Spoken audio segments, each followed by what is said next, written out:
This is how I start my day as a baby photographer. I read books in the morning, drink my water.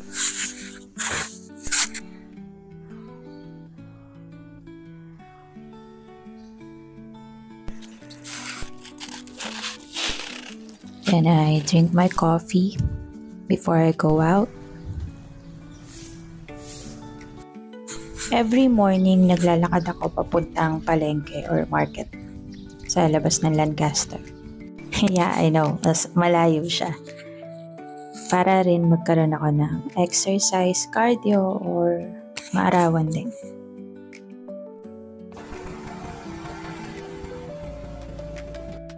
Siyempre, after ko mamalengke, sakay ako ng e-bike pa uwi. And then, mag-start na ako maglinis ng studio. As you can see, yan, nagwawalis muna ako. Tidying up everything. Nagpapakulo ako ng tubig. Tapos lalagyan ko siya ng alcohol. Yun yung ginagamit ko pang mop ng floor. There.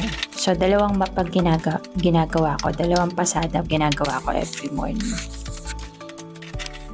Para sure na na-disinfect siya. Hindi ako gumagamit ng sabon or mga harmful chemicals sa floor dito sa studio kasi mga babies kasi yung pinipicturean ko. Yan, kita nyo kung gaano kadumi yung tubig. Gusto ko yung map na to kasi nakahiwalay yung malinis na tubig sa maruming tubig.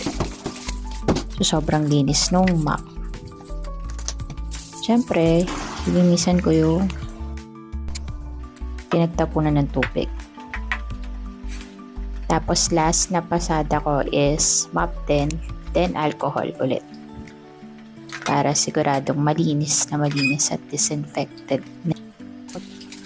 Kaya mabango lagi yung studio kasi naliligo yung photographer. Hindi kagaya ng ibang studio owner, hindi na makaligo, sobrang dami ng booking. Joke lang. So, ayan na nga, after ko maligo, set up na ako ng pang pre-birthday for today's video. Charot. Ayan, so, ang theme today is Safari Boho.